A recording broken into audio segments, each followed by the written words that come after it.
গোধন হত্যা আৰু গোমাংস সৰবৰাহত জড়িত 3জনক আটক। সাৱধান, গোধন হত্যাৰ সৈতে জড়িত হলে ৰঙাঘৰৰ আলহী হ'ব লাগিব আপুনি। গোলোকগঞ্জত গোধন হত্যাৰ অভিযোগত জড়িত আৰু গোমাংসসহ 3জনক আটক, তদন্ত অব্যাহত।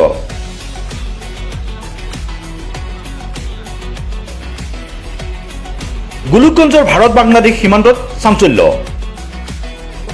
ৰাজ্যত নিষেধাজ্ঞা থকাৰ পিছতো গোলোকগঞ্জৰ বিন্নেচৰা অঞ্চলত অবৈধভাৱে গো বধ চলি থকাৰ অভিযোগৰ মাজতে আৰক্ষীয়ে অভিযান চলাই গোমাংস সৰবৰাহৰ অভিযোগত 3জন লোকক আটক কৰিবলৈ সক্ষম হয়।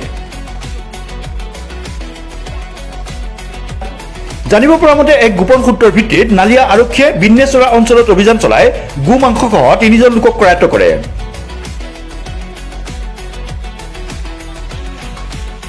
আটকাধীন লোককেইজন হৈছে মিজানুৰ ৰহমান, খলিল ৰহমান আৰু ছফিকুল ইছলাম।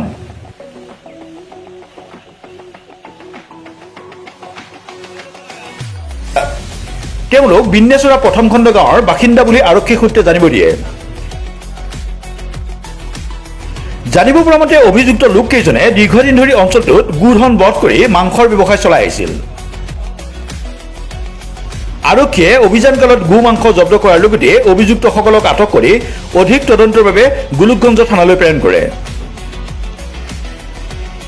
ইফালে ঘটনাটোক কেন্দ্ৰ কৰি অঞ্চলজুৰি চাঞ্চল্যৰ সৃষ্টি হয়। ঘটনাৰ সৈতে জড়িত আন কোনো ব্যক্তি বা বৃহত্তৰ চক্ৰ জড়িত আছে নেকি সেই দিশত গোলোকগঞ্জৰ আৰক্ষীয়ে তদন্ত অব্যাহত ৰাখিছে।